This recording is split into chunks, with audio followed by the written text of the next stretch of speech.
dan Bidang Pendidikan PD Salimah Kota Bogor dan Komisioner KPAID Kota Bogor. Alhamdulillah beliau sudah menikah dengan Bapak Novian dan alhamdulillah sudah dikaruniai 3 orang putra. Yang pertama Muhammad Alfadus Suwo, kemudian Muhammad Rizky Fahdi dan Muhammad Adi.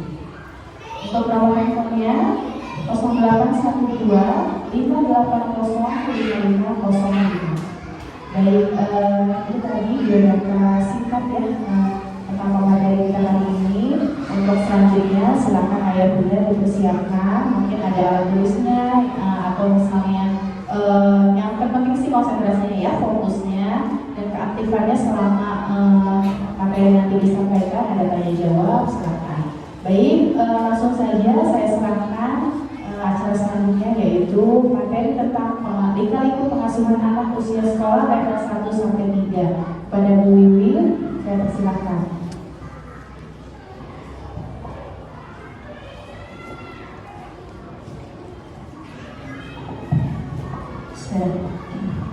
Bapak Ibu, mohon maaf saya izin berdiri ya, lebih terlihat mungkin yang di belakang. Ya saya apa namanya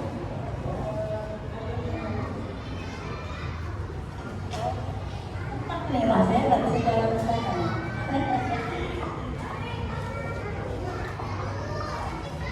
Ada yang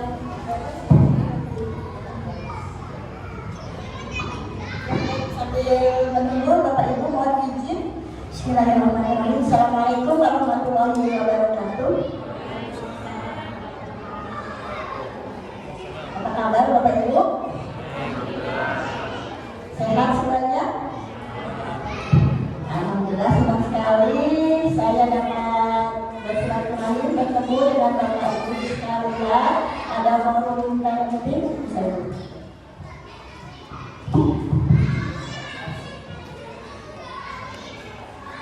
Ya, ini mungkin lebih enak saya apa namanya biar bisa jalan-jalan ya. Baik, alhamdulillah saya senang bisa bertemu dengan Bapak Ibu sekalian. Ada forum AIT, SDTP di Ayah Kota ini, BNP ini. Mungkin ini entah yang keberapa ya, tapi saya jarang sebetulnya. Karena mungkin ini mayoritas orang tua kelas 1 dan kelas 3 ya Kak ya. Selama pandemi saya nggak pernah main di sini, nggak pernah main ke di lagi, tapi alhamdulillah pandeminya selesai ya Bapak Ibu ya, sehingga apa namanya kegiatan-kegiatan KRT yang sifatnya offline bisa kita laksanakan kembali. Karena pada dasarnya meskipun kita bisa melakukan kegiatan KRT mungkin secara online, tapi kayaknya lebih afdol ya ini ya, bisa apa namanya diskusi banyak, ngobrol banyak lagi. Baik Bapak Ibu, saya mungkin nggak lama diberi waktu oleh panitia 1 jam, itu pun udah include dengan tanya jawab.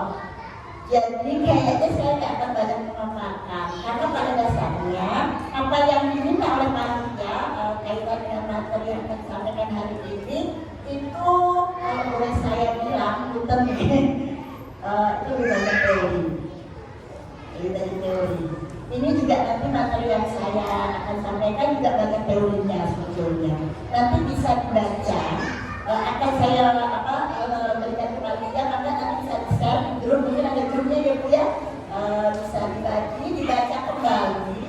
Adapun nanti kita di sini lebih banyak diskusi aja deh kayaknya. Ya, nanti saya kasih pengantarnya aja.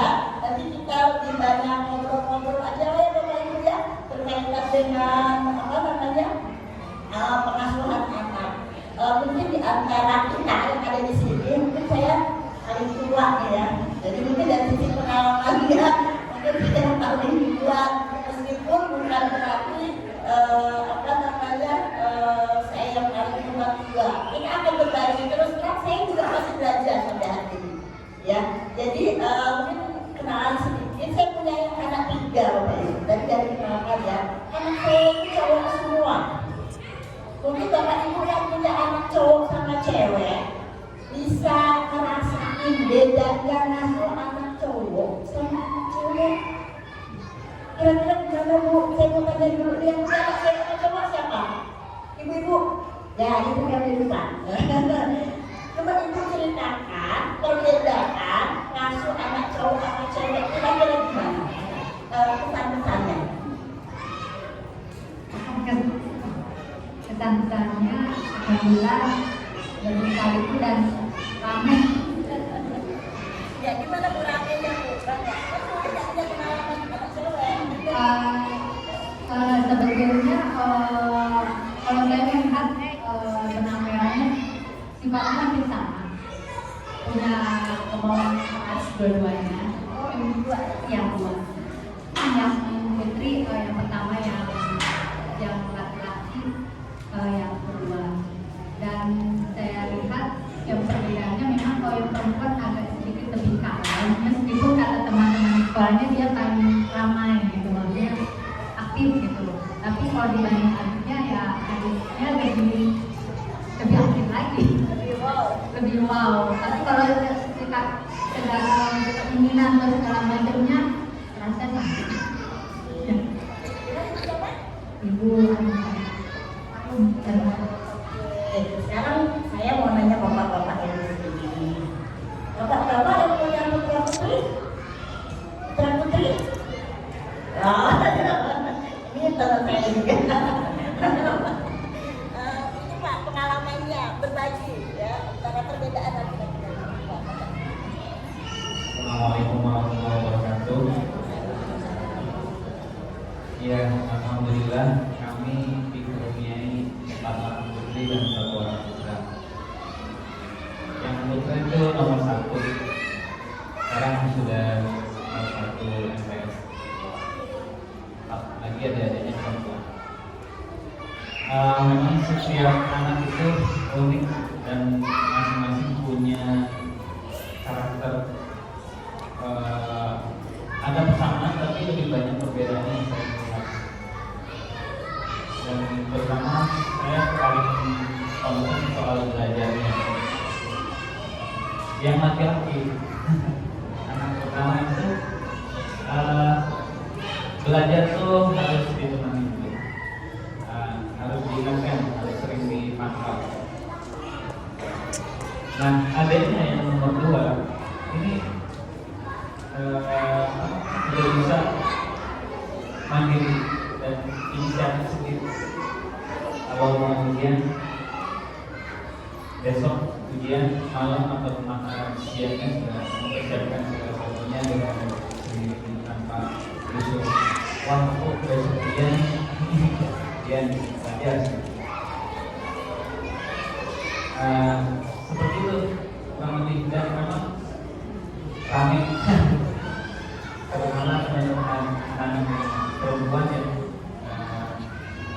suka bicara, diskusi, dan memang yang menarik itu tingkat keingin-tahuannya lebih tinggi pada saya melihat yang perempuan ya. Karena kita ngobrol sama ibunya berdua, mereka lagi main-main, tiba-tiba nanya aja gitu tentang diskusi kita, padahal mereka lagi main-main. Akhirnya nyambung aja gitu. Itu anak perempuan. Kalau laki maka lewat aja. Kurang lebih seperti itu sih yang saya lihat. Terima kasih banyak. Assalamualaikum warahmatullahi wabarakatuh. Masya Allah, memang pada dasarnya beda lah ya laki-laki sama perempuan. Jadi kalau saya ambil kesimpulannya, kayaknya kalau anak laki-laki itu lebih mau lebih heboh lah gitu ya. Kalau anak perempuan lebih kalem. Tapi bedanya lagi, benar ya. Kalau anak perempuan itu di verbalnya, gitu ya. Kalau anak laki-laki di fisik istilahnya. Saya kasih contoh, ada sekumpulan anak laki-laki dan perempuan itu sedang kerja baru, nungguin barang dari mobil keluar. Kita yang turunkan, kita ada beberapa anak, ada sekitar 6 gitu ya, ada 3 laki dan perempuan. Kalau anak laki-laki dalam bekerja itu dia langsung kerja, langsung turunin. Kalau anak perempuan ambil ini juga bekerja.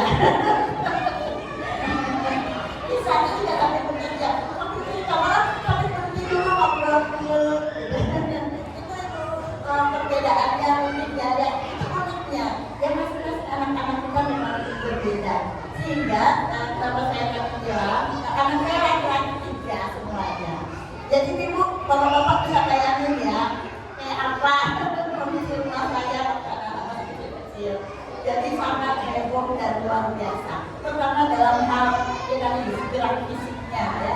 Jadi rumah juga pernah, rumah juga pernah apa namanya ya bersih gitu ya. Semua penuh dengan seperti kekacauan dalam hal tata letak dan seterusnya. Tapi alhamdulillah dua anak saya udah menikah Bapak Ibu. Yang pertama dan kedua udah menikah, saya udah punya dua. Ya, tiga anak kecil masih kuliah. Jadi pada dasarnya masa-masa itu saya juga ingin berbagi. Masa-masa itu gak lama. Masa-masa itu sebentar. Mungkin kita dengan keluhan kita, dengan keragaman kita, dengan kelebihan kita, itu sebentar aja. Nanti kita juga akan merindukan kangen dengan masa-masa itu. Saya terus terang juga kangen. Sekarang rumah saya yang di BMT ini Bapak Ibu, saya tidak berdua dengan suami saya.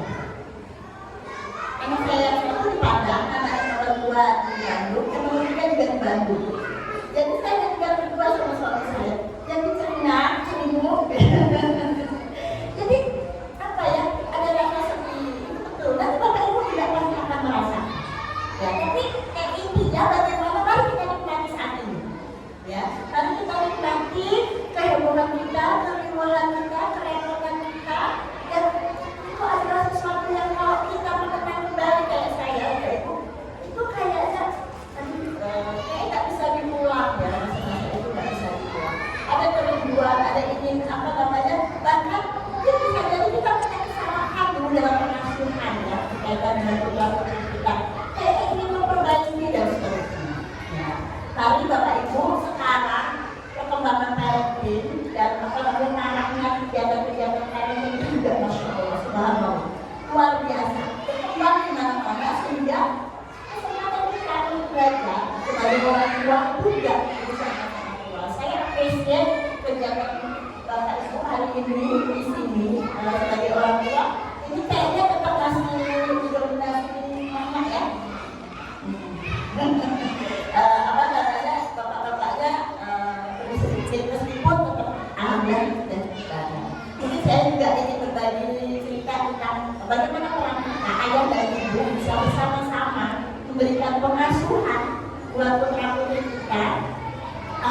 Saya punya pengalaman waktu anak cucu saya sekolah kebetulan dia sekolah di sekitar Palu di mungkin Bapak Ibu tahu ada yang punya SPU ya, School of University Sekolah Alam di daerah Palu. Itu setiap ambil rapot ya, setiap ambil rapot mayoritas bahkan boleh dibilang 90% itu yang ambil bapak-bapaknya. Ibu-ibunya sedikit banget. Dan bapak-bapaknya tidak dengan ibu. Bapak pun sendiri. Ibu-ibunya mungkin ada, tapi biasanya dibeli mobil atau gimana. Tapi yang masuk ke kelas, menemui wali kelas, itu bapak-bapak. Itu saya agak ya luar biasa merespon kondisi seperti itu ya. Dan saya yakin orang tua kita juga insya Allah memiliki kesadaran yang sama gitu ya, bagaimana peran ayah itu ternyata mungkin sudah sering ya disampaikan dalam masyarakat ya, itu juga sangat luar biasa. Sehingga kenapa keberadaan kita baik ayah maupun ibu itu memang harus seiring sejalan dalam pembentukan anak kita menuju masa dewasa dan kelak insya Allah. Mari semangat Bapak Ibu ya, bersama ya, bersinergi dengan istri dan suami kita agar anak-anak kita bisa menjadi anak yang dibanggakan baik diri kita maupun untuk bangsa dan negara kita. Baik Bapak Ibu, mungkin ini tadi sedikit merangkap lah ya, tapi saya dimarahin panitia karena sedikit materi sedikit aja mungkin ya Bapak Ibu, saya akan ikuti. Tapi kalau saya itu ini memori banget gitu ya, tapi sebenarnya bisa dikulik juga, bisa sebenarnya apa namanya ilmu-ilmu seperti ini bisa dicari. Ya intinya Bapak Ibu kita punya harapan ya dengan anak kita ya, harapannya itu besar gitu ya, harapan anak kita dapat ya seperti yang kita katanya inginkan ya ke depan ya.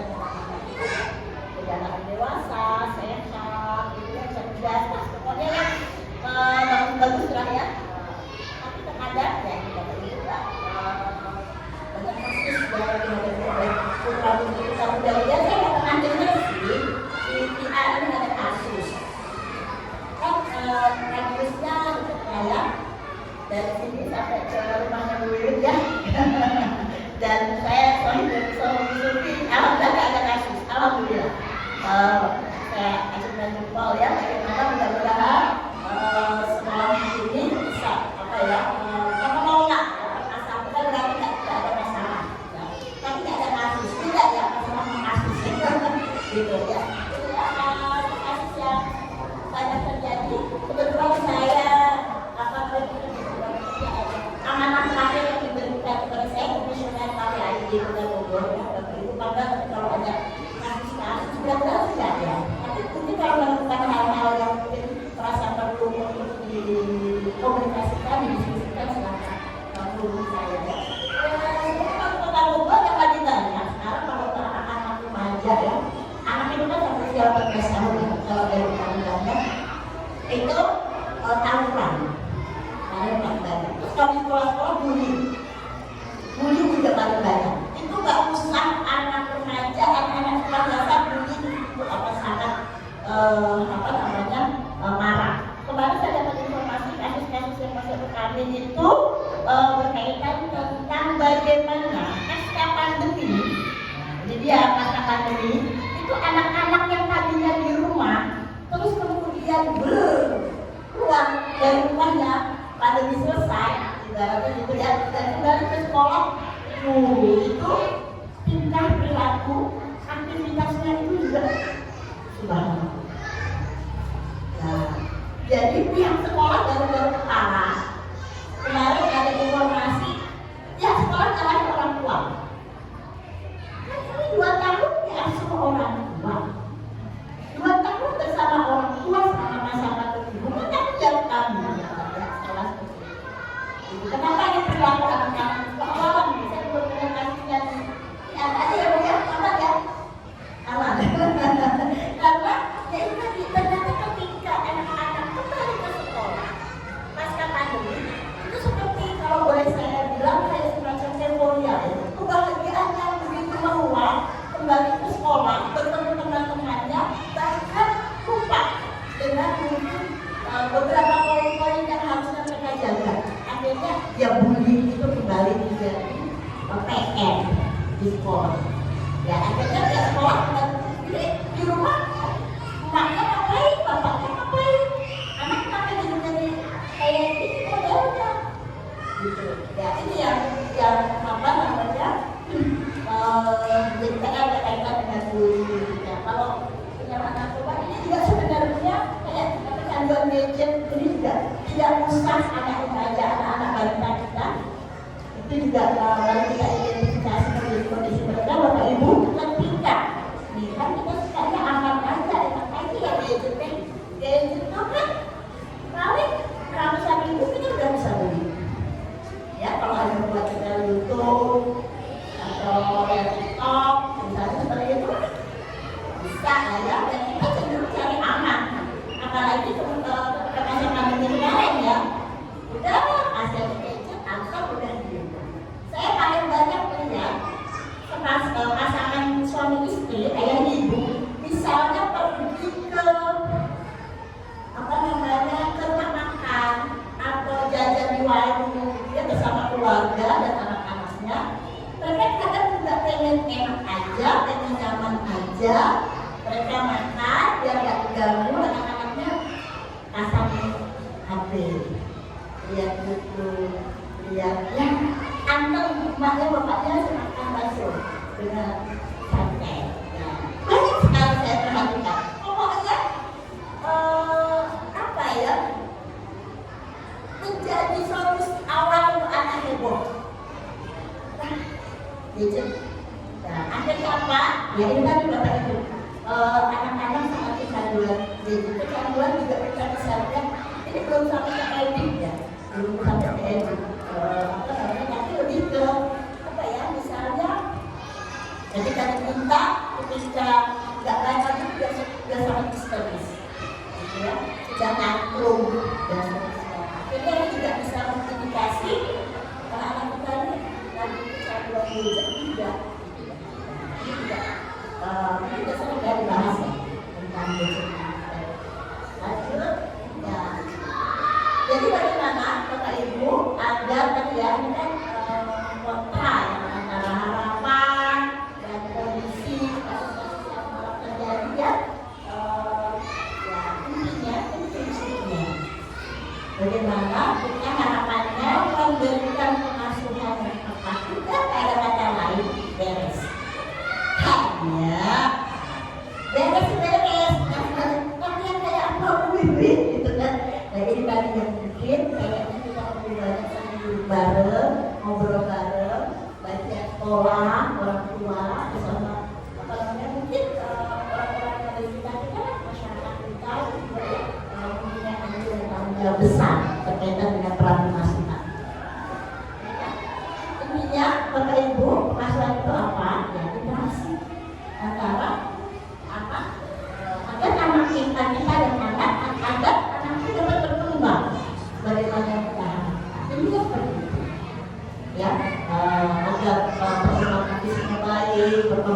sosialnya baik, ada perkembangan intelektualnya baik, dan insya Allah ya dengan pengasuhan yang tepat, pengasuhan yang baik, insya Allah akan tumbuh.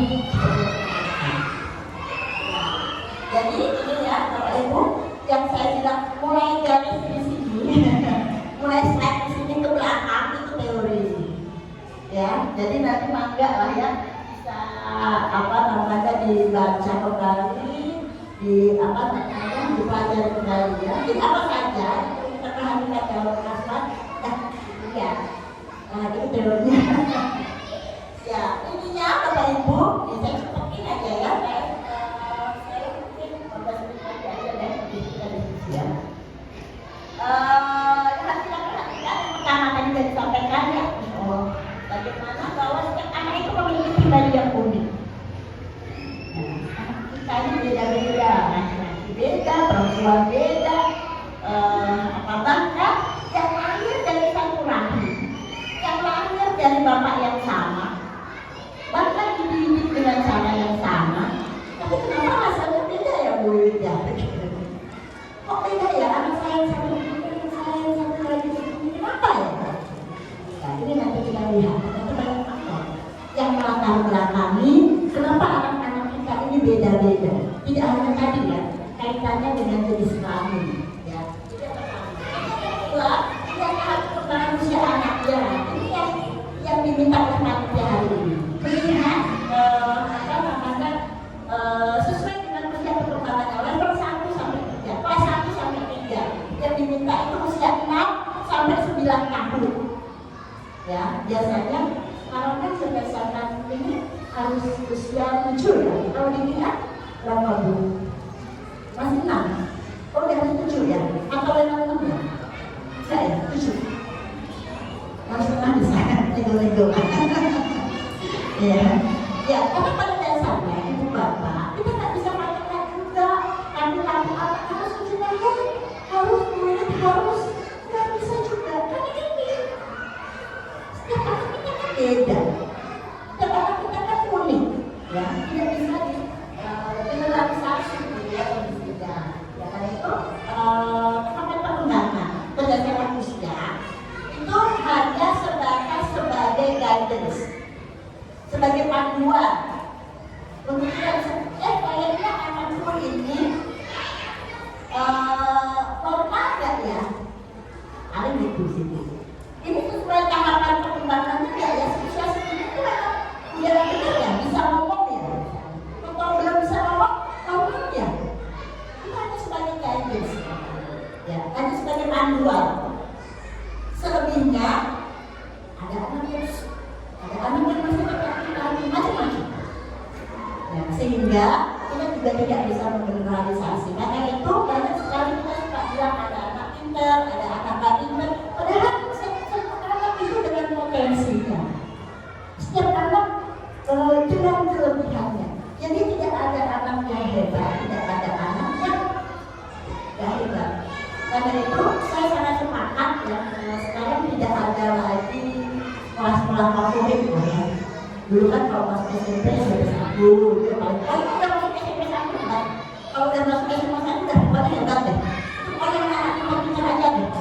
Karena kan dulu kita gitu ya Bapak Ibu ya. Tapi kan dengan sistem zonasi sekarang itu udah ada lagi sebetulnya.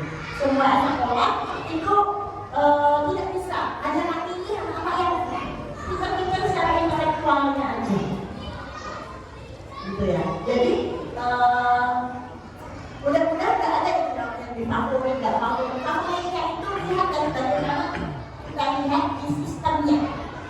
Sekolah favorit itu adalah bagaimana sekolah itu bisa memberikan pelajaran pendidikan yang baik.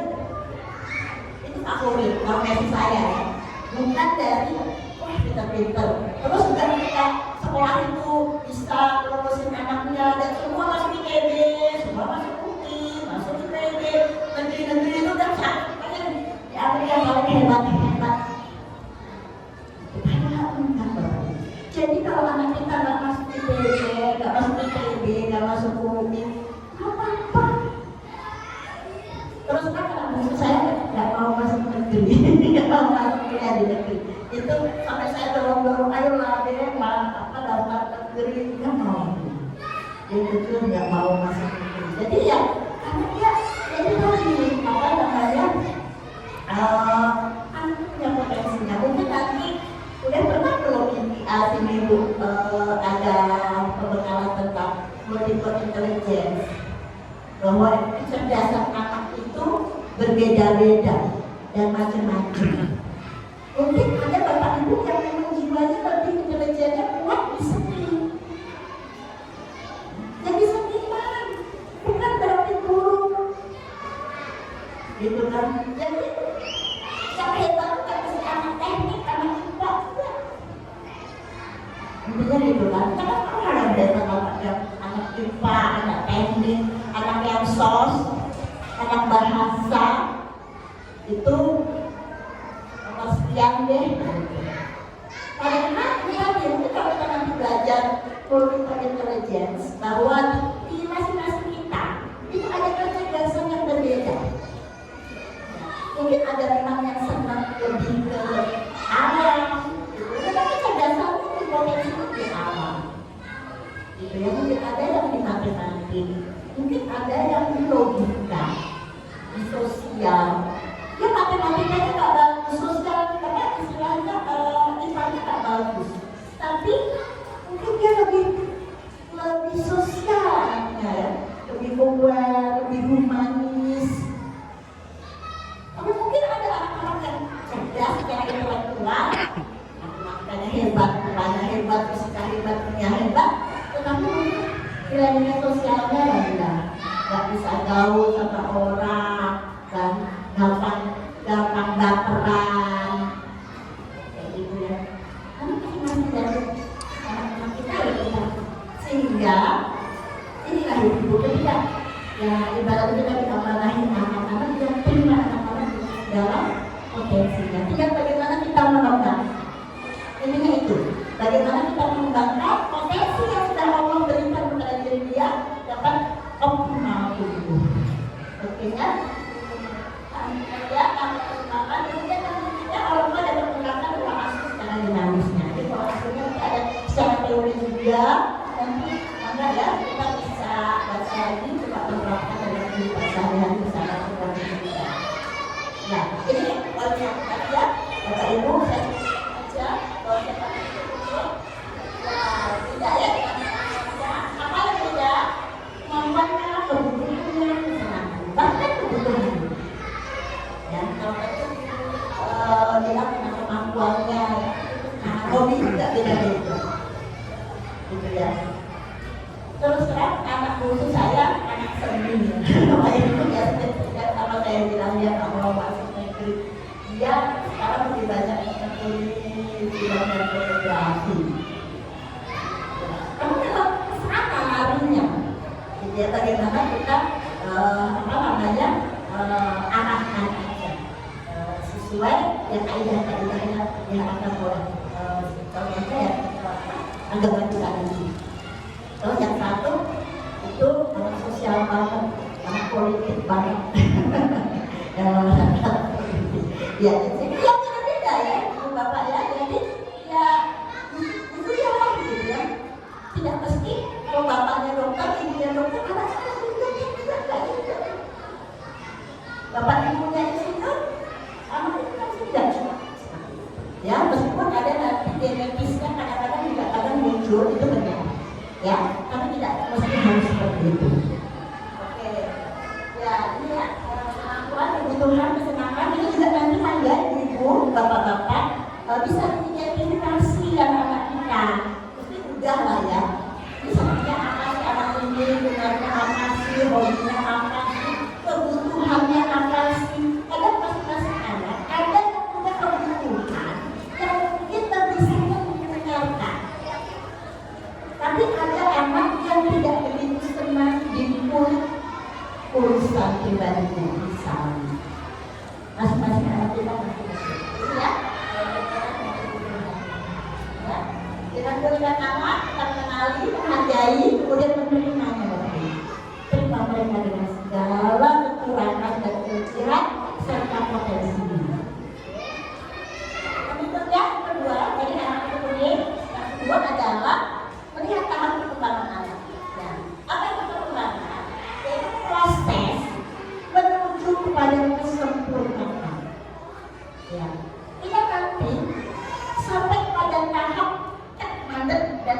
kembali lagi berkembang. Itu yang disebut dengan perkembangan, ya.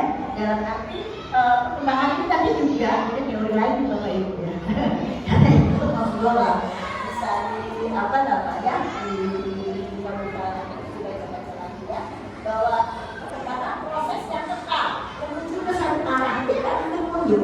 Misalnya yang tadinya sudah bisa jalan, terus kemudian balita-balita ya dan kita kemudian nggak bisa jalan.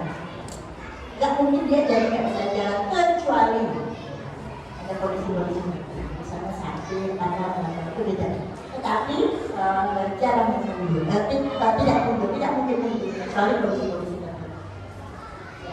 Ini itu kata pengkajian perkembangan psikologinya atau perkembangannya. Pengalaman kita ada di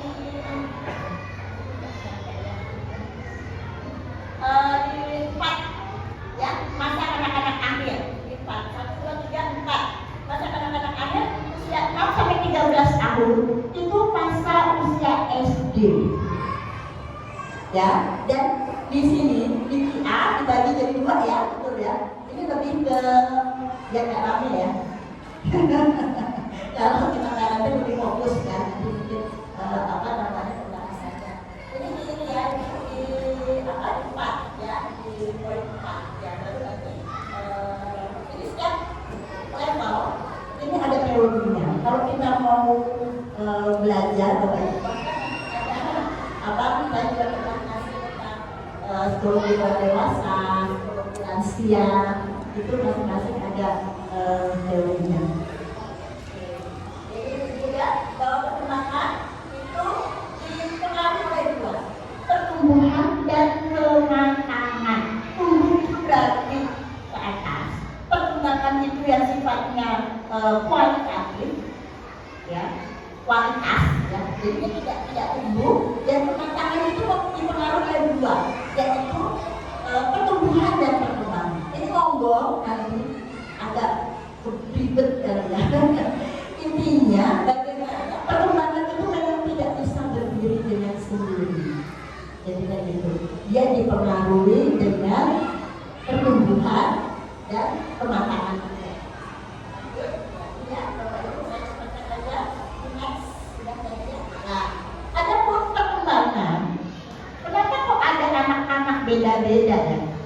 Tumbuh kembangnya beda.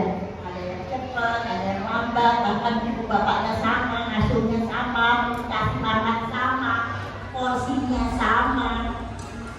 Kenapa beda? Ya itu tadi. Karena ada faktor genetis, ada faktor kondisi kelahiran.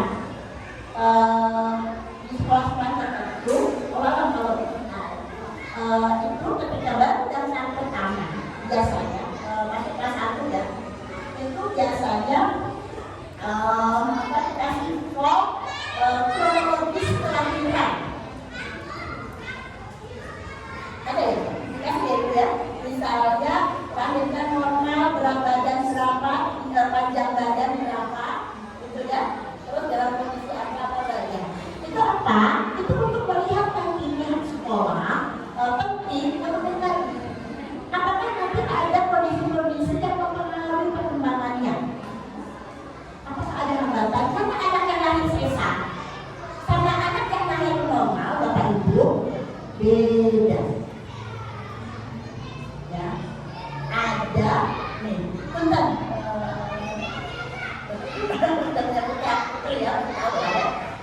Ketika dia melalui jalan lahir, sama dia melalui jalan di bebas, betul di bebas, beda. Ada enzim-enzim ya di dalam jalan lahir itu yang mempengaruhi pertumbuhan dan perkembangan. Karena itu Bapak Ibu ini apa namanya apa ya semangat saya buat ibu-ibu, ayo kita lahir normal. Karena hasilnya beda. Allah itu sudah menjadikan apa ya proses kelahiran kita melalui jalan itu. Karena beda hasilnya, yang dilahirkan normal, yang dilahirkan sesar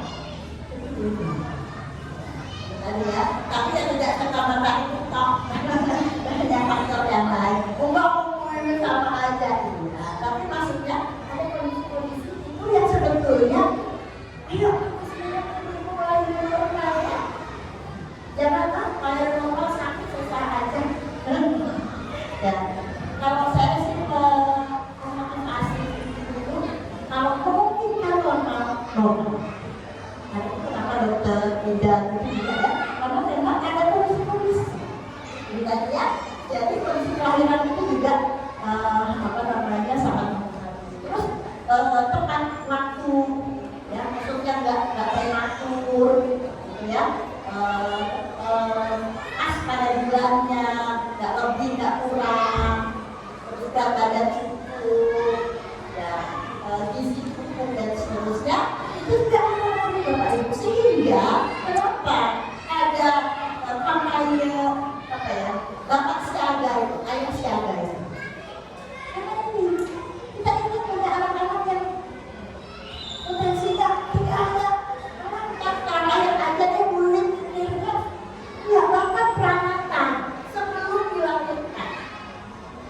Saya ingin bercerita sedikit tentang perawatan, masa sebelum dilahirkan. Bapak Ibu itu jangan sepelekan. Pengasuhan sebelum dilahirkan dan sesudah dilahirkan itu saling berhubungan. Contoh, dulu saya punya teman sedang mengandung, kemudian suaminya meninggal. Ketika si istri ini sedang mengandung anaknya, istrinya meninggal dalam kondisi hamilnya mungkin sekitar 6 bulan ya kalau saya tidak salah. Terus terjadi gejolak psikologis yang sangat luar biasa dengan kondisi ibu ini. Sedih yang sangat luar biasa ditinggal suaminya. Dia sudah punya anak 2 lagi kalau tidak salah. Jadi yang dilahirkan. Sedih yang bikin amat sangat luar biasa. Mungkin dia tidak bisa mengelola kondisi psikologisnya, agak sedikit goyang. Dan tahu ibu ini pasca seorang yang meninggal. Terus singkat cerita, akhirnya ibu ini lahirkan juga pada waktunya. Apa yang terjadi waktu itu? Anaknya dilahirkan. Down syndrome.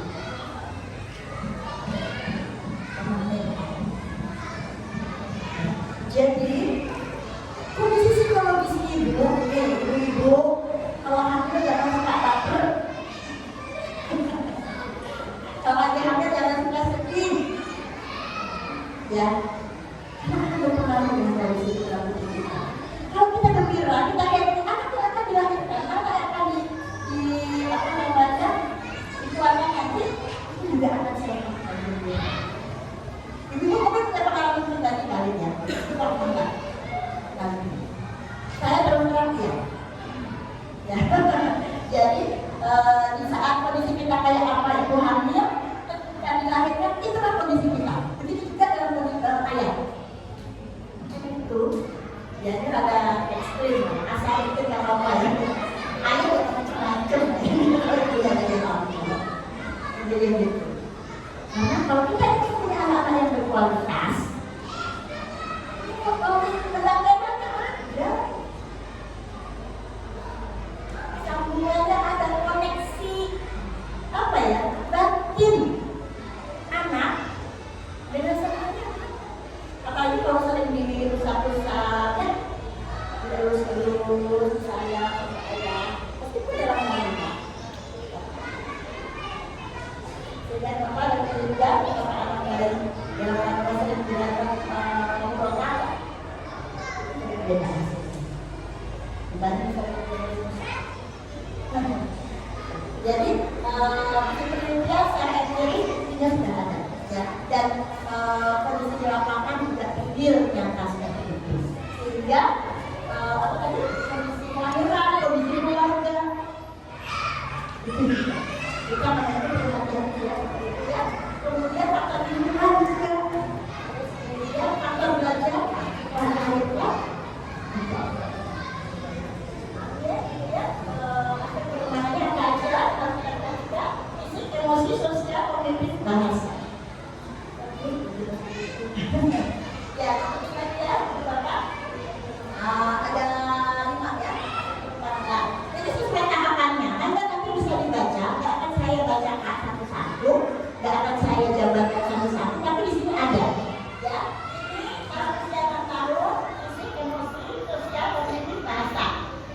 Ya, ini usia 7, maka ibu nanti bisa lihat yang usia 7, fisik, emosi, sosial, kognitif, bahasa. Semua ada.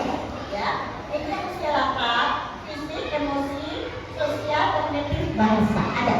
Yang usia 9 tahun, fisik, emosi, sosial, kognitif, bahasa. Kalau lanjutannya usia 10 tahun, next. Karena ini permintaannya sampai level 3. Ya. Itu ya, Bapak Ibu, kali-kali mana nanti bisa dipelajari. Yang ketiga, tadi kan unit pengembangan, yang terakhir adalah pola asuh. Ya, pola asuh ini ya ini ya, proses interaksi antara orang tua dan anak untuk mengikuti kegiatan. Yang mengikuti kegiatan seperti memelihara, mendidik, membimbing, ini yang disebut dengan pola asuh. Ya ini ya, kenapa pentingnya pola asuh? Penting banget kalau boleh saya bilang, penting dan sangat penting. Ya, ada 4 pola asuh itu mungkin sudah biasa ya, sudah sering disampaikan di beberapa kajian-kajian parenting. Ya, pola asuh yang diberikan orang tua otoriter, orang tua demokratis, orang tua permisif, serba boleh ya, permisif itu serba boleh. Ya, rada-rada arah kayak dimanjakan gitu ya. Ini saya sengaja kasih gambarannya agak banyak. Ya, nanti Bapak Ibu bisa baca. Kalau saya tetap semangat kayaknya nggak tidak. Jadi saya sengaja kasih poin-poinnya agak banyak ya, biar sengaja untuk Bapak Ibu baca. Oke, yang terakhir orang tua lawan. Ya, orang tua yang tidak peduli. Ini ada 4. Kalau secara teorinya ada 4 pola asuh orang tua. Nah, hal-hal yang harus dilakukan orang tua dalam pengasuhan anak itu apa? Ya, ini sebenarnya kalau kita bahas satu-satu, misalnya keteladanan, itu bisa. Keteladanan itu satu materi sendiri. Kebiasaan satu materi sendiri. Sebenarnya teori parenting itu harus seperti. Selama Bapak Ibu punya anak sekolah dari anak sekolah baru lahir, punya dewasa yang serius, ya. Terus bahkan ini mendongeng juga ya. Manfaatkan momentum, reward dan punishment ini kalau mau kita bahas satu-satu terlalu panjang. Ya, ini sengaja saya ada gambarannya sedikit. Saya kasih ada tulisan banyak-banyak ini ya Bapak Ibu. Maka nanti bisa dibaca sendiri. Ya, ya. Ya, terakhir. Ini terakhir. Sebagai permintaan dari panitia, beberapa kesalahan yang sering kita lakukan sebagai orang tua dalam pengasuhan. Ya, ini mungkin nanti sebenarnya bisa lebih dari ini, ya.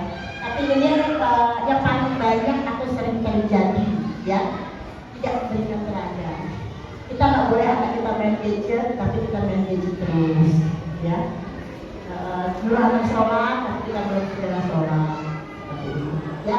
Terus penuh dengan aturan ketat, harus nggak boleh ini, nggak boleh itu, harus ini, harus itu. Itu juga bagian dari poin kesalahan. Ya, tarik ulur ya Bapak Ibu ya. Aturan harus, tapi tidak ketat-ketat gitu.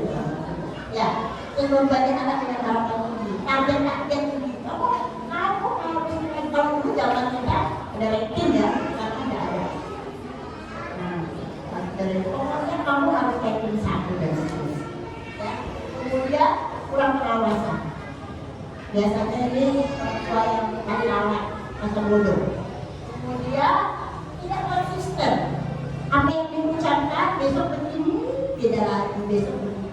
Kenapa mama kemarin begini? Kenapa sekarang begini? Tidak salah. Mamanya tidak. Ya, banyak akal, banyak cara mengeles. Ya, terus segalanya diukur dengan materi. Kita kesuksesan anak itu juga kadang kita sebagai orang tua tak mengukurnya materi. Ya, misalnya anak kita sekolah di mana, kemudian kerja apa, gajinya berapa, itu sebenarnya akhirnya jadi kurang. Terus ayah ibu tidak memiliki kesamaan dan penerapan nilai-nilai. Nah, ini yang paling banyak. Sehingga kenapa? Masalah parenting itu Bapak Ibu harus tahu, harus hidup baru, yang bisa enggak. Karena kalau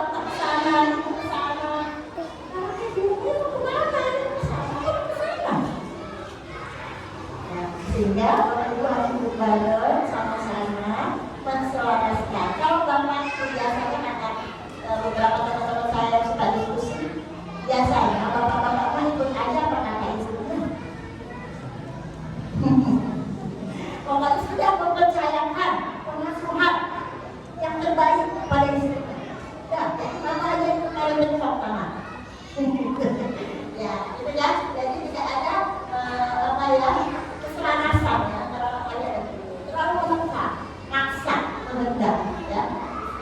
Nah, kita ada pokoknya, ya. Tidak memberi perhatian, kalau cuma akan kesehatan. Dan kita terlalu lebay juga ya, kita demam sedikit, batuk sedikit, apalagi COVID kemarin kan. Tapi pasti harus hati-hati ya, tapi jangan terlalu lebay. Jangan terlalu berdua sama kita sudah kita pengawasan yang terbaik, insya Allah semua kita serahkan kepada Allah. Kalau tak bisa ya, ya kalau memanjakan, kemudian tidak pernah memberi kepercayaan. Ya, padahal kalau betul-betul sejak anak tahun ke tahun itu pakai sepatu sendiri udah bisa. Tapi biasanya kita masih pakai baju, kita belum percaya dia bisa. Mandi sendiri kan nggak bersih. Jadi kita masih mandiin, ada udah 10 tahun masih mandiin. Tapi kadang-kadang ya, kita menunggu. Nah ini saya kebetulan sering sekali juga di kampung-kampung Bapak Ibu. Jadi bukan yang Bapak Ibu yang pendidikan. Nanti ibu yang melakukan perjalanan di Bogor itu ya, dari pengawal dan tidak sedikit dari mereka yang ya adik-adik kuku, cubit, bahkan adik-adik mungkin anaknya ikut dia sedang di depan murid itu nek aduh ini baru tadi ngomongin cubit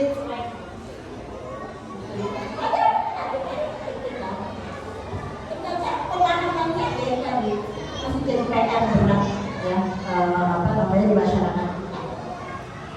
Kita melecehkan ya apa ya, kalau bahasa Jawanya suka menyek gitu ya, anak dijulukin apa ya, seperti kayak bodoh, kemudian kata-kata bodoh, nakal, bandel dan seterusnya seperti itu. Kemudian ya kita juga terlalu lemah, akhirnya kita jatuhnya ketika dewasa juga anak-anak kita kayak minjem kita, karena kita juga tidak pelaku kita. Banyak ibu bapak kesalahan-kesalahan kita sebagai orang tua ini menjadi bahan introspeksi kita. Banyak-banyak beristighfar. Terus terang saya juga banyak-banyak beristighfar ya, karena kita dari orang tua ini bukan pekerjaan yang mudah. Jadi kalau kita kerja di instansi, kita kerja sebuah lembaga, gampang lah ya dikelola 24 jam. Anak-anak bersama kita dan tanggung jawab itu ada pada budak kita bersama kita. Ya, jadi ibu bapak sudah kita dalam memberikan masukan yang terbaik buat kita. Saya mohon maaf mungkin kalau ada kesalahan, tapi mungkin kita bisa lanjutkan di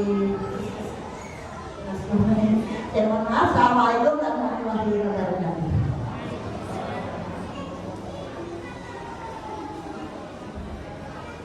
Masya Allah, jazakallah Ibu atas materinya tadi ya sudah disampaikan.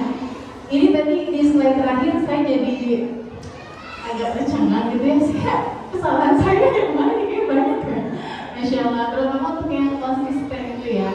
Lebih ke kadang kalau ke anak sendiri itu lebih toleransi gitu ya Bu ya. Tapi Masya Allah tadi ilmu yang disampaikan bermanfaat sekali gitu ya. Dan tadi sih kalau saya ambil garis besarnya gitu ya. Kalau setiap anak itu dilahirkan unik dan bisa tampak spesial dengan caranya masing-masing. Jadi don't worry, be happy ayah bunda. Insya Allah anak-anak kita semua anak-anak yang dilahirkan unik dan punya bidangnya masing-masing gitu ya. Baik. Sekarang mungkin saya tanya jawab gitu ya.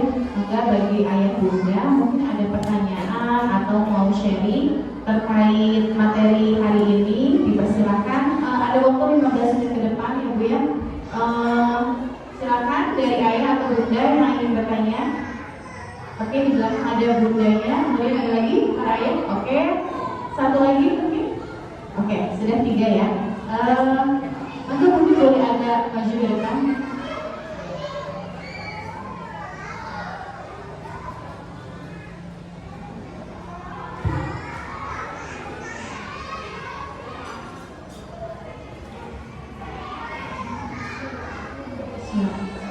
Bismillahirrahmanirrahim. Assalamualaikum warahmatullahi wabarakatuh. Perkenalkan, saya ibu dari Adnan, kelas 4 Ini mau bertanya, jadi misal kita menghadapi anak, kita nggak tahu dia bohong atau enggak. Pertama, respon apa yang sebaiknya kita lakukan? Apakah kita percaya dengan apa yang dia lakukan atau tidak?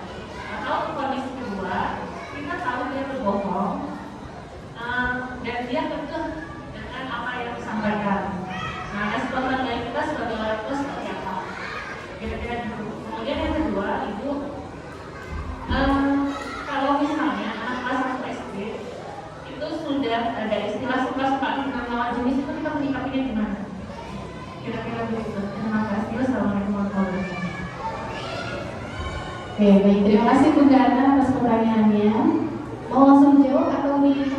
Oke, ke pertanyaan selanjutnya dulu ya. Dari Ayah Arkan ya.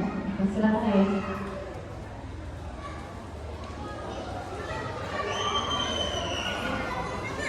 Assalamualaikum. Saya ayahnya Aksan. Minta mau sedikit dan minta dua pertanyaan aja. Yang pertama terkait dengan proses pelanggan yang mempengaruhi kondisi pelanggan dari anak-anak sendiri ya. Nah, ini pengalaman saya dan seringkali melihat gitu ya, orang tua saya dan istri lebih cenderung gimana caranya melahirkan normal. Setelah ketemu dokter, proses selama 9 bulan itu begitu masukin 7 bulan, 8 bulan itu dokter mulai menyarankan untuk sesar aja. Pengetahuan saya, pengalaman saya, banyak ibu-ibu muda ini akan mengikuti instruksi dari dokter karena apa?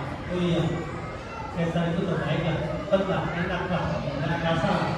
Pada efeknya setelah kita sering kumpul sama beliau, ibu-ibu yang proses sesar itu sakitnya lebih panjang daripada ibu-ibu yang melahirkan normal. Itu pengalaman. Istri saya alhamdulillah akhirnya selalu melahirkan normal. Dan yang kedua itu adalah bahwa melahirkan sesar ini secara tidak langsung karena apa? Waktu dari dokter itu bisa ditentukan. Saya operasi sesar jam segini, kamu datang jam segini. Tapi kalau istri saya waktu itu hari Kamis, Jumat, Sabtu belum keluar juga gitu, apalagi yang pertama gitu kan. Tapi akhirnya hari Minggu baru keluar. Nah itu yang menghambat memakan waktu dan bahkan kadang-kadang jam 5 dia harus datang. Sementara kalau sesar saya bisa atur. Nanti ya jam 11, nanti ya jam 12 beres. Di rumah sakit ini saya bisa pindah ke rumah sakit ini dalam sehari bisa 4 atau 3. Tapi kalau normal ini ngaco nih itu sharing saya yang pertama. Nah, mengatasi itu bagaimana itu ditunggu mudah. Terus yang kedua terkait dengan perkembangan anak. Kita di rumah biasa berbicara, tapi kemudian ada pengaruh yang sangat kuat ke lingkungannya. Jadi dia keluar main, pulangnya dapat oleh-oleh yang tadi. Itu dia keluar atau pulang dari ini lalu dapat yang lain yang kadang-kadang tidak sesuai dengan keinginan kita, omongannya apa pengaruh. Yang paling berat ini sejak offline itu pengaruh gadget ini sangat merusak buat anak-anak. Kayak main, kayak online, kayak kita nggak bisa kontrol. Itu bagaimana mengatasi hal yang kayak gini? Karena kadang-kadang setelah online ya kebablasan. Terima kasih.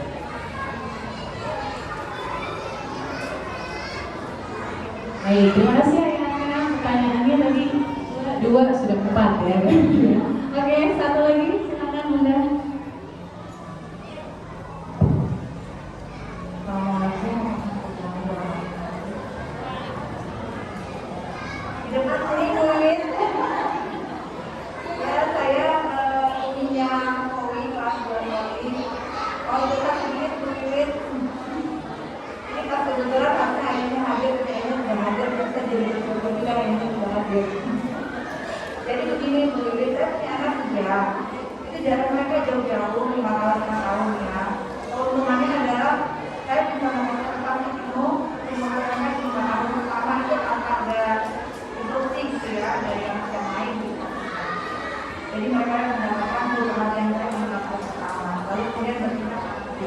seperti itu. Ketika anak pertama itu kita tidak punya asumsi dan persepsi yang berbeda. Anak pertama saya perempuan. Anak pertama saya perempuan itu hobinya manjat gitu ya. Manjat dari malam pertama itu manjat, jadi dia sering kejadian menimpa batu, jatuh dari atas, musuh, tidak ada waktu. Tapi kita anggap itu wajar gitu. Kita nggak pernah berpikir bahwa nanti anak perempuan begitu gitu ya, enggak. Karena kebijakan gitu. Kemudian dia menyadari bahwa dirinya adalah perempuan itu ketika sudah masuk sekolah, ya. Baru dia memutuskan aku mau pakai jilbab, aku harus itu berdasarkan experience-nya dia jadinya. Terus kita juga, tapi kita nggak kasih dia kamu mainnya ini, kita nggak tentukan kita dia mau main apa, kita ikuti dulu gitu, selama memang dalam keterbatasan. Sekarang kan dia sudah 17 tahun gitu ya. Pada perjalanannya ternyata dia suka di dapur. Justru saya ibunya tidak suka di dapur. Jadi saya tidak mengkondisikan, tapi buat dia di dapur itu adalah proses healing buat dia kalau dia menghadapi sesuatu yang berat. Nah ini bungsu saya. Ini yang ketiga. Nah anak yang kedua itu laki-laki gue. Ketika mendapatkan anak laki-laki ini, anak laki-laki saya yang nomor 2 ini tenang. Anak yang tenang. Dia lebih banyak berpikir. Jadi apa yang dia suka itu adalah mainan-mainan yang bisa dimainkan sambil duduk. Dan dia itu juga termasuk cepat bisa membaca tanpa saya ajari baca. Ya, usia 4 tahun dia sudah bisa membaca. Saya tidak mengajari, saya hanya jadi dia tanya apa bacaannya apa itu saya kasih tahu, saya hanya kasih tahu sampai kemudian sebelum bisa membaca sendiri dia bisa membaca seperti itu. Anaknya tenang. Ketika dia di usia sampai dia masuk SD itu banyak orang memuji dia karena dia itu di masjid tertib seperti itu. Usia 4 tahun dia sudah di masjid gitu ya. Secara intelektual juga luar biasa. Pertanyaan-pertanyaannya sering mengagetkan kita. Jadi kadang-kadang orang melihat dia itu punya kebutuhan khusus karena dia itu sering pakai orang baca mantra di mulutnya. Dia mengucap sendiri, sebenarnya dia sedang proses, kalau di laptop itu sedang proses ini ya, proses logik, dia sedang mengolah apa yang ada di kepalanya. Kadang-kadang itu sampai di sekolah dia di rumah sedang membaca sesuatu, lalu bacaan kita bisa. Nanti di sekolah itu ada direktur, jadi dia ada bengong dulu sebentar karena proses di kepalanya belum beres. Nah itu saya harus mendidik dia dulu supaya dia nggak lost gitu ya. Dan dia suka. Nah dia itu paling tidak suka berkeringat. Jadi hal yang dia tidak suka itu adalah sesuatu yang berhubungan dengan aktivitas fisik. Sampai cita-citanya kalau bisa sesuatu itu bisa datang kepada dia, gitu ya, bukan dia yang mendatangi sesuatu. Sangat menikmati sekali kondisi pandemi karena dia itu bisa awet duduk fokus di hadapan guru di depan device yang depan gadgetnya. Sangat tidak nyaman dengan harus melakukan di lapangan itu tidak nyaman. Kemudian saya dapat anak ketiga dulu. Dulu ketika saya punya anak laki-laki yang pertama ini ya, pertama itu suami saya pulang dari masjid mengeluh karena ada anak laki-laki miskin. Gitu ya, jadi dia berpikir bahwa kenapa orang nggak bisa laki-lakinya seperti anak laki-laki dia. Dia berpikirnya begitu. Lalu Allah memberi dia anak ketiga begitu. Anak ketiga ini mungkin level bawah sudah kenal dan justru anak-anak juga kenal anak saya. Jadi anak saya itu ngajak main, sudut pandang saya nih, anak saya itu ngajak main itu dengan interaksi fisik. Jadi saya perhatikan kinestetiknya tinggi. Dia itu akan nubruk untuk ngajak main. Ketika dia menyukai suatu subjek, subjek yang menurut dia ini menyenangkan, dia akan juga dia nubruk. Dia orang yang sangat senang memeluk juga begitu. Jadi kalau ada yang dia sukai, dia langsung, dia nggak ragu-ragu. Kemudian ada orang tua yang mereka punya persepsi yang kurang pas terhadap anak saya. Alhamdulillah di kita guru-guru memahami bahwa setiap anak itu berbeda. Saya sendiri pun masih belajar untuk menghadapi anak yang ini, gitu ya. Secara ini yang di sebelah saya udah ini karena mereka kenal juga ya waktu itu. Ya jadi ya, jadi begini Bu, itu anak saya itu statementnya seperti begini. Kamu namanya Umi yang paling memahami aku. Ya, lalu anak-anak yang lain itu apa namanya pekannya, terutama abangnya yang lain. Anak saya sejak dalam kandungan itu sangat mengidolakan abangnya. Anak nomor 2, oh saya bisa tahu dia mengidolakan. Sampai hari ini dia mengidolakan. Dia itu sangat kedorong sekali dengan abangnya di mata dia, abangnya itu hebat. Maka dia sementara abangnya itu bisa jauh-jauh dari kamu tuh berisik banget, kamu tuh ini dong, gitu ya. Jadi anak itu kalau dia tidak bergerak kusuk atau enggak dia bicara panjang. Dalam tidur kita semua sedang berusaha untuk apa namanya, untuk pulang, gitu ya. Mau tidur kita masih benar, dia bangun tidur baterainya sudah 100%. Nanti ngocehnya panjang, kalau dia tidak ngocehkan, itu ceritanya panjang dari A sampai Z. Di meja makan juga ceritanya banyak. Nanti ayahnya itu, kamu bisa diam dulu nggak? Abangnya juga, kamu tuh berisik banget, udah makan aja, makan. Terus nanti lagi yang ininya gitu. Akhirnya saya hadir untuk bisa menghadiri dia di sana. Tapi saya tidak akan selalu ada. Setidaknya dalam masa pertumbuhan ini, oke saya sekarang bisa. Tapi saya ingin agar orang-orang juga di dalam rumah bisa memahami dia juga dan tahu bagaimana mereka dia. Jadi kejadiannya kalau misalnya pagi-pagi mau mandi itu diserahkan kepada orang lain, itu pasti akan ada kerusuhan di dalam rumah. Karena dia nggak bisa dibilang, kamu sana mandi, nggak bisa. Dia itu diraih tangannya, dituntun ke kamar mandi, lalu disampaikan ke waktu mandi. Kemudian di kamar mandi itu harus ada dengan dia ceritakannya tentang hal-hal yang diceritakan. Begitu. Nah, kalau saya ceritakan sisi positifnya itu anak saya banyak banget, misalnya dia empati terhadap yang lebih kecil, dia sangat ngomong terhadap yang lebih lemah, gitu ya, seperti itu. Dan itu sudah banyak testimoninya. Namun saya juga mendengar banyak cerita-cerita yang kurang menyenangkan di telinga aku, termasuk bahkan dari suami saya. Maksudnya gimana sih? Ini gimana sih? Ini gimana sih? Nah, saya harus bagaimana ini? Atau apa yang harus diberikan treatment apa? Entah kepada anak saya yang sedang berjalan ini atau kepada saudara-saudaranya, atau kepada memang pihak-pihak yang berinteraksi dengan saya. Terima kasih untuk ayah dan bunda juga yang sudah mendengarkan curhatan ini. Assalamualaikum warahmatullahi wabarakatuh. Baik, terima kasih Umi Kowi atas sharing dan pertanyaannya. Kita langsung saja ya, dijawab satu persatu. Mulai dari yang pertama tadi dari Bunda Arkan ya, terkait perihal anak itu yang berbohong ya. Itu respon seperti apa sih yang respon baik seperti apa yang bisa kita berikan jika anak ada di dalam kondisi seperti itu. Kemudian yang kedua tadi bagaimana jika anak kelas 1 gitu ya sudah mulai ada rasa sukanya dengan lawan jenis, menyikapinya seperti apa? Maka bisa dijawab. Yang pertama kita Adnan ya, benar. Sebenarnya untuk berbohong, kalau dari pakar itu, kita gampang membaca. Dari pakar itu, apakah anak kita ini bohong atau enggak? Itu cepat lihat matanya, ya. Kata mata. Dia ketika sedang bercerita, dia melirik ke arah mana? Dia kalau melirik ke arah kiri, berarti dia bohong. Dia sedang berpikir mencari cerita yang tidak sesungguhnya. Tetapi kalau dia melihat ke kanan, bola matanya ke kanan ya, ke kanan, itu berarti dia sedang mengingat kejadian real.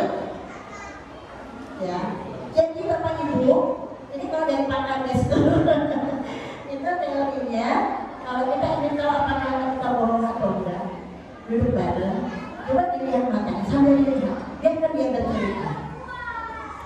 Diri ke kiri berarti bohong, diri ke kanan berarti benar.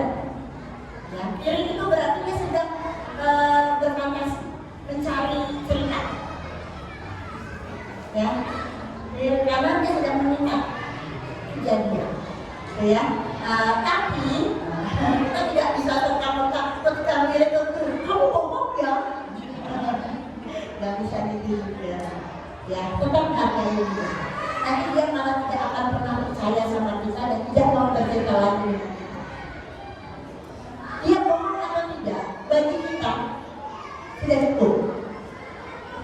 berbohong ya udah, enggak ya udah. Intinya gitu ya. Untuk pertama, ya kalau dia berbohong, ya udah terima aja, gitu ya.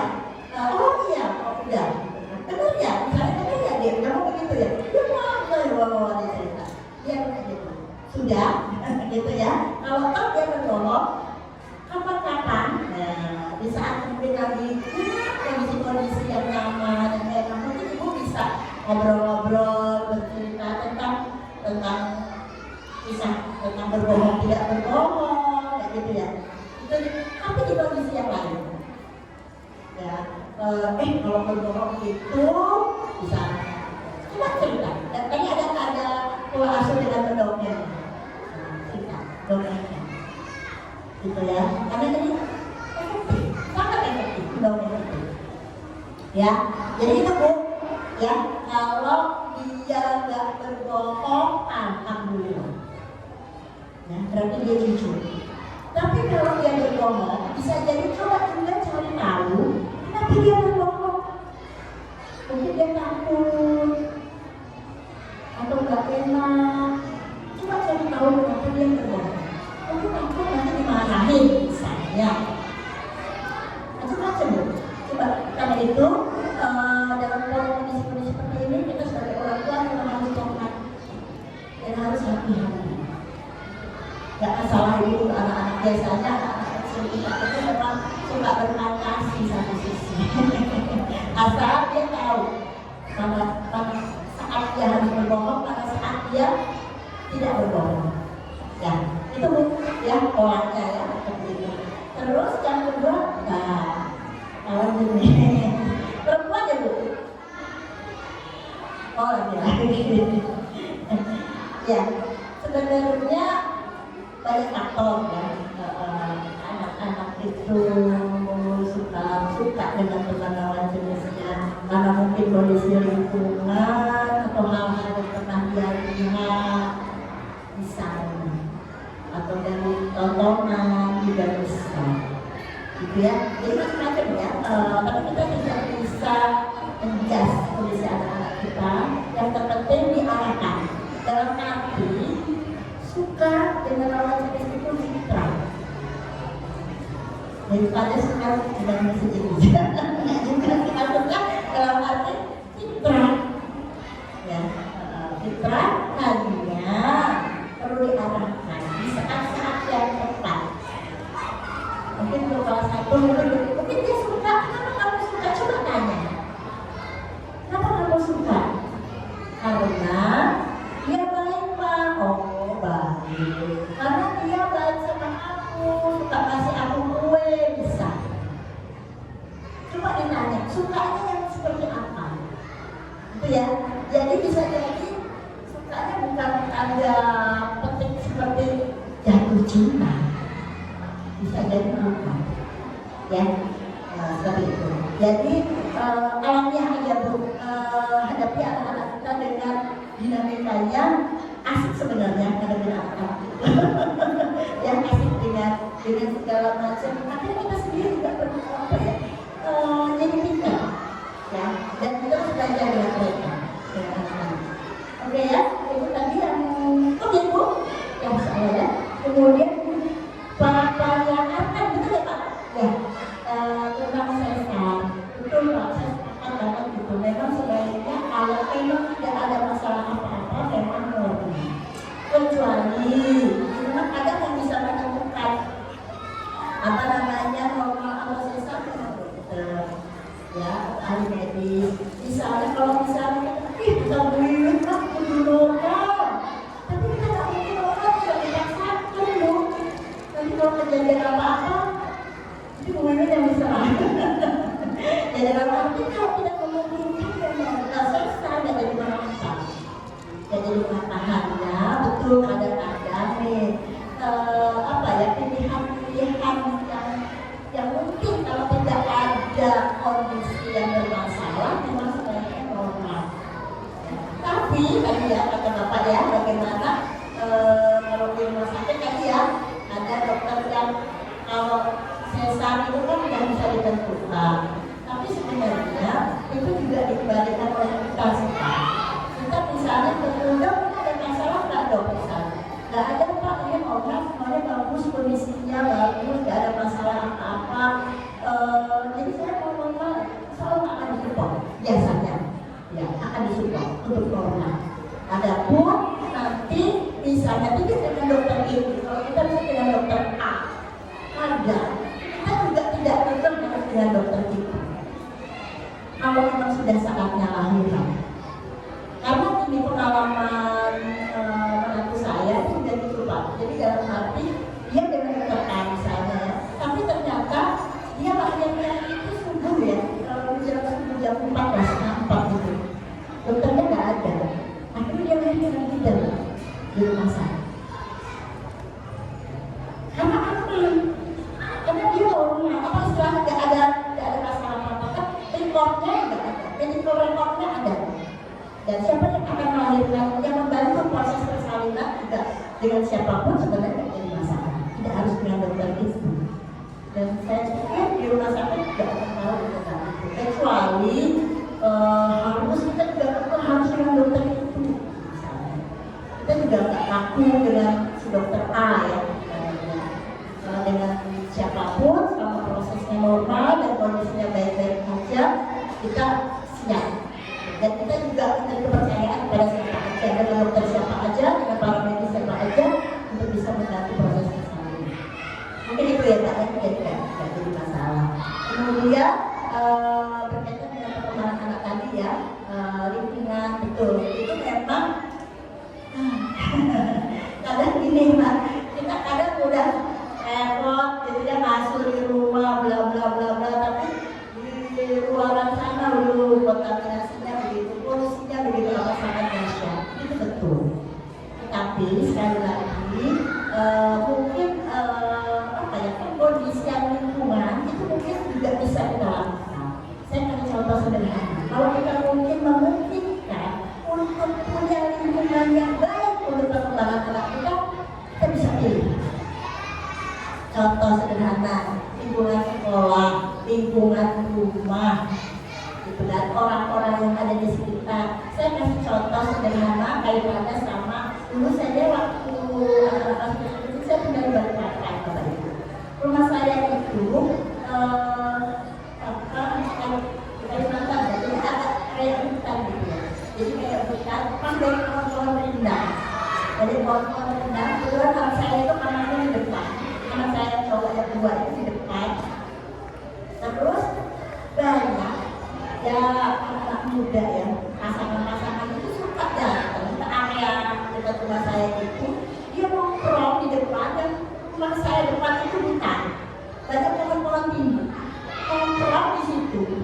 Terus kemudian mereka ya bahasa untuk acara. Anak saya apa? Nonton. Itu bukan di gadget lagi, itu memang di gadget. Itu lihat. Dan mereka itu juga sadar di dalam rumah itu ada anak-anak. Gitu ya. Saya awalnya nggak begitu gitu ya, nggak begitu. Ini kenapa gitu ya? Kok ada beberapa motor di situ, awalnya ada di situ, lama-lama orangnya hilang. Motornya tinggal di motornya ada beberapa motor di situ. Entah mereka ke jalan itu, bukan kota itu. Ya, akhirnya apa Bapak Ibu? Pertama sebelum saya minta, itu luar biasa ya, saya minta pindah. Saya minta pindah, tapi sebelum saya dapat rumah yang lain, saya pindah kamar. Anak-anak saya mau pindah kamar di mana? Itu sama saya, sama kamar saya. Saya lupa, kalau bapaknya anak-anak yang bilang. Jadi sebetulnya kalau lingkungan itu kita juga bisa kondisikan sebetulnya. Contohnya kondisi rumah. Terus lingkungan rumah sekitar kita bisa memilih rumah yang sekali atau tidak sekali, contoh sederhana. Kita mau beli komplek yang kayak apa? Kalau kita memungkinkan komplek itu kita bisa. Kita mau pilih tetangga-tetangga yang kayak apa yang bisa dikondisikan anak-anak kita bisa, kecuali kita tidak bisa. Itu ya, Bapak Ibu. Begitu juga dalam sekolah. Kalau kita merasa anak-anak kita di sekolah ini bisa menjadikan itu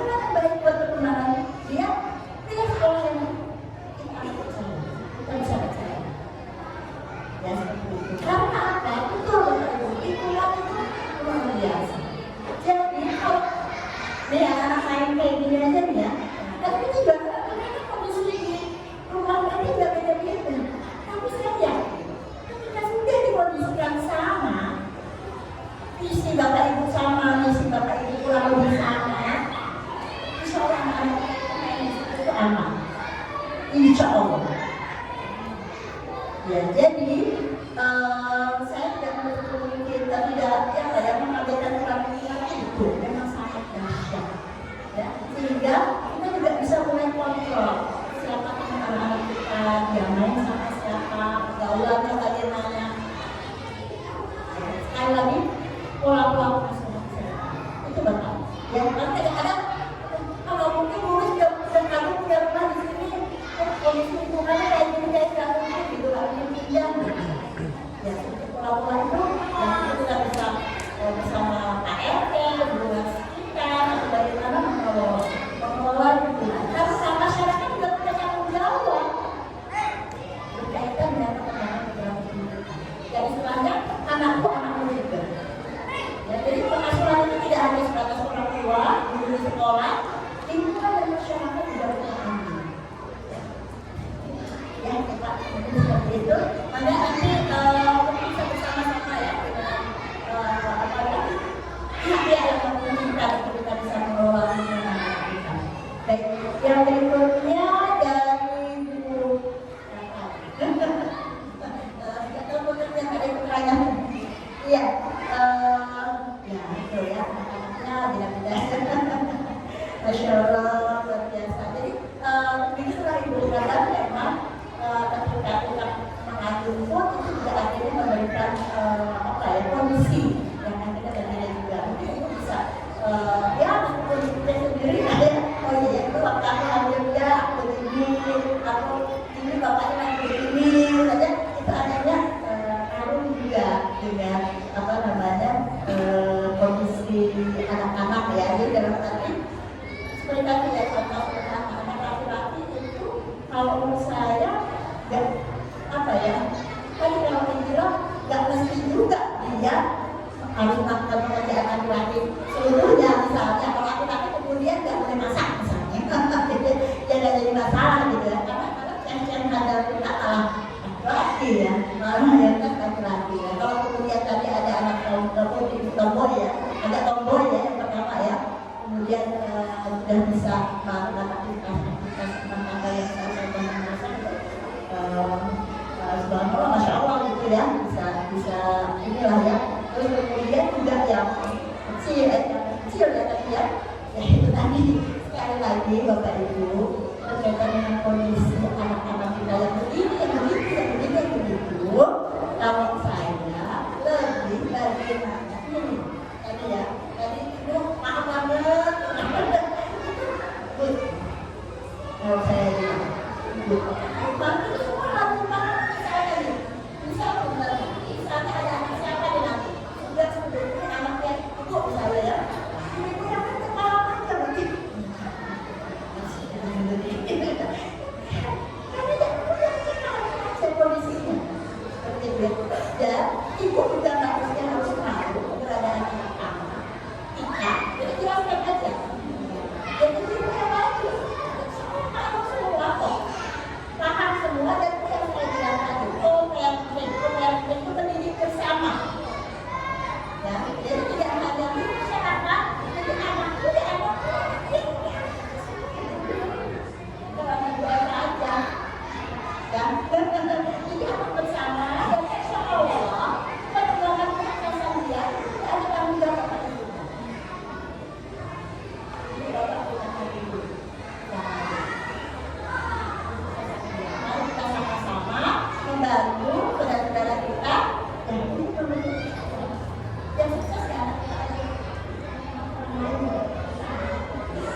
punya akhirat kita. Ya, bukan berarti anak itu repotin. Ya Bu. Baik, terima kasih Ibu atas jawabannya. Masya Allah ya, Alhamdulillah tadi sudah terjawab semua. Mudah-mudahan tidak puas sehingga nanti di lain kesempatan kita bisa mengundang lagi Ibu untuk hadir menjadi pembicara di kegiatan parenting berikutnya. Baik Ibu, terima kasih banyak atas waktunya hari ini. Dan ini ada sedikit tanda terima kasih dari kami Ibu ya, bingkisan yang insya Allah nanti akan diberikan oleh Ibu Ketua Komite. Gitu ya. Maka Ibu boleh minta tolong sediakannya Ibu Triana memberikan kenang-kenangan kepada Ibu Win. Boleh didokumentasikan dulu Ibu.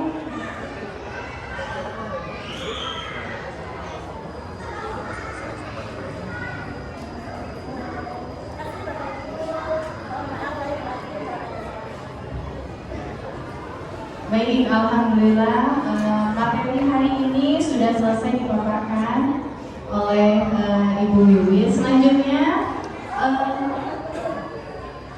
kita beralih ke agenda berikutnya yaitu pembagian door prize nih yang udah ditunggu-tunggu ya. Baik, nanti saya akan membacakan nama-nama ayah atau bunda yang hari ini mendapat door prize ya. Oke. Yang pertama kategorinya nih ada beberapa kategori ya. Yang pertama yang paling on time datang pada pagi hari ini